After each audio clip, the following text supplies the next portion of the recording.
బైబిల్ని చదివి ఎందరో ప్రభావితపరచబడి కొందరు శాస్త్రవేత్తలు అయి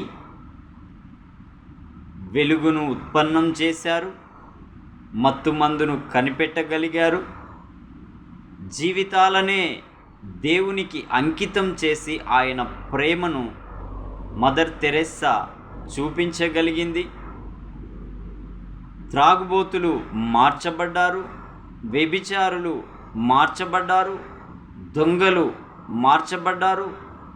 ఇవాళ అనేకమైన పాపపు వ్యసనాల్లో పట్టబడిన వారు ఆ బైబిల్ మాట విని వారి బ్రతుకులు మార్చబడి దేవుని మహిమ కొరకు జీవించాలి అన్న తపన కలిగి ఉండేటట్టు చేసిన సత్యస్వరూపి అయిన శక్తిగల గ్రంథం బైబిల్ గ్రంథం.